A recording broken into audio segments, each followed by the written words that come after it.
everyone. So today I'm going to talk about the revolution that is online banking.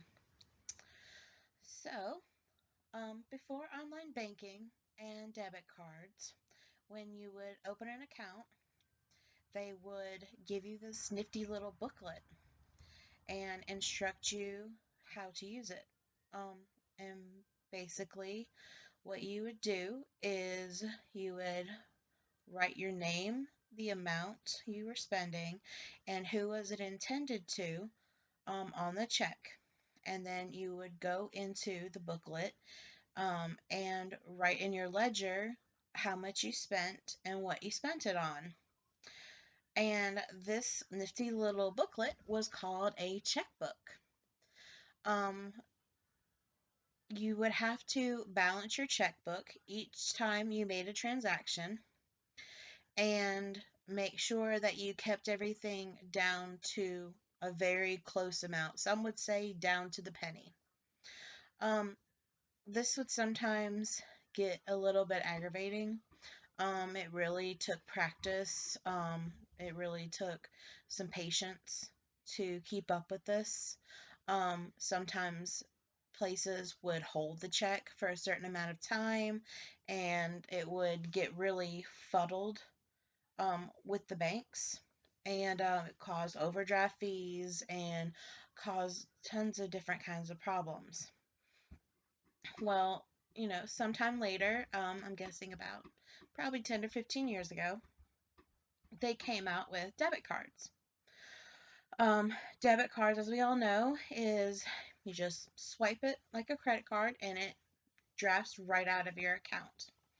Um, about I'd say about 5 years ago, they came out with this industrial revolution, basically, of online banking. The thing we're going to talk about today is the pros and cons of online banking and how they help us and how they can sometimes hurt us. So, with no further ado, let's talk about the pros and cons of online banking. So we're going to talk first about the pros, the good things about online banking. And when we speak about online banking, we're talking about either going onto the banking website and logging in with your ID and password, or we're talking about a downloadable app onto your smartphone or device.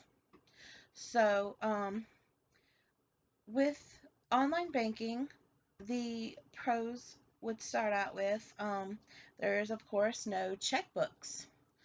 You don't have to worry about writing a check or keeping up with your balance as far as with a ledger, though this is still a wise thing to do. Keep up with your transactions and what you spend as far as writing things down to make sure there's no mishaps. Um, Another great thing about online banking or banking apps is easy access. You don't have to worry about what time the bank is closed or, getting there on time, or if you work 9 to 5, the bank is going to be closed when you get off work. Well, with online banking, you don't have to worry about that. Another good thing is it's really easy to get direct deposit set up and check your direct deposit. A lot of online banking, you can add your cell phone number or your phone number, and they will send you a message when your direct deposit has hit. Another good thing is it shows you exactly how much you have in savings, and of course checking. You can also easily transfer money from savings to checking and vice versa with just a couple clicks. Another good thing is a lot of banks offer the roundup savings, meaning if you spend 280 on something, then that 20 cents up, they round up that 20 cents will go into your savings. So that's another good thing some banks offer. You of course you can easily see the transactions that you use with your debit card or some kind of banking card, and you can basically check your balance anywhere as long as you are connected to Wi-Fi. There are some cons when it comes to online banking, some bad things that we wish wouldn't happen, but inevitably do from time to time. Um, the thing with online banking and swiping that debit card is you have pending purchases. With these pending purchases, a lot of banks, just like they did with checks, would hold for a couple of days. Most banks will hold for about 48 hours. The problem with the pending purchases is sometimes when you have a low amount in your account after you're done making all your purchases and the amount clears later, it will show up as a negative overdraft charge. And these overdraft charges typically can hit in the multiples if you're not careful. So it's better to let things go ahead and clear before you go ahead toward making more purchases. There are some banks that will help with that, and it would also be good to keep up with a ledger and keeping up with your transactions for this reason to make sure you have the money available. Um, you also do stand a risk for theft, hacking. Um, most banking apps will require you to either use your ID and password or a thumbprint. Um, Another problem is the lack of human interaction. I know a lot of people are good with that. I'm personally okay with that. But with online banking, you have to either physically go into the bank if you have a problem, or you can try to reach someone over the phone. And usually you're going to come up with the automatic teller, a computer, animated voice trying to understand your problem. And then you're probably going to get fed up and still want to go into the branch, which then you'll deal with the time problems if you work a normal 9 to 5. Um, Another con, of course, is the overdraft fees.